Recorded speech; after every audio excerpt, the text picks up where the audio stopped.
Le champion de France, Montpellier, reçoit le RCT. Les Varois ont fait le court déplacement avec des ambitions, mais comme il souffle le chaud et le froid, on ne sait pas trop ce qu'il va se passer dans cette rencontre. Et c'est là toute la donne, savoir si Montpellier va revenir dans le haut du classement ou bien l'exploit de Toulon éventuel à Montpellier. En tout cas, 3 partout dans un match âpre, rude, avec un gros combat de la part des avants, le centre du terrain également. Et puis cette action de Montpellier qui va libérer un petit peu les cystes. On va aller chercher les extérieurs. La percussion de Zach Mercer. On va être patient côté montpelliérain. Belle défense de la part du RCT, très agressive depuis le début de match avec ce 3 partout. Et on va continuer avec un avantage en cours, jouer la munition gratuite. Zach Mercer va se saisir du ballon. La feinte de passe, on croit qu'il est presque derrière la ligne d'en but. Eh bien non. Et il y a une mise en action, préparation de Painga Amossa qui ramasse le ballon. Ça sera plus significatif avec le plan arrière. Amossa qui marque le premier essai dans cette rencontre. La bonne défense de Toulon, mais la puissance. Regardez Amossa, il se saisit de l'ovale et va derrière la ligne d'en but. Toulon est mené.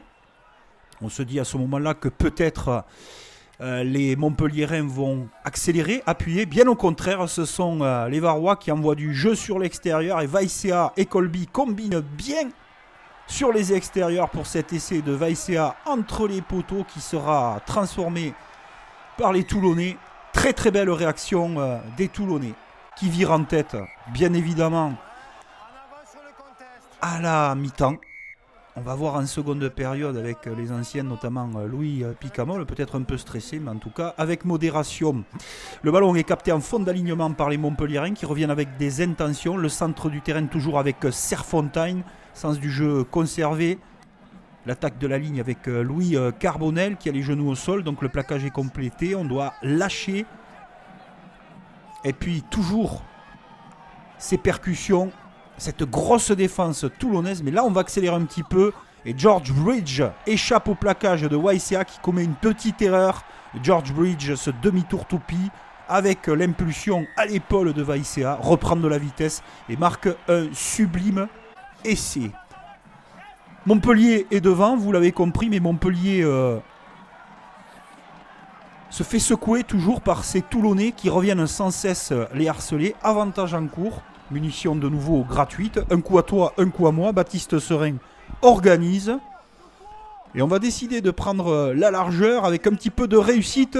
On a tenté l'interception du côté montpelliérain, mais ça rebondit et ça tombe dans les mains de Vaïnicolo qui marque 7 essais pour les Toulonnais après l'heure de jeu.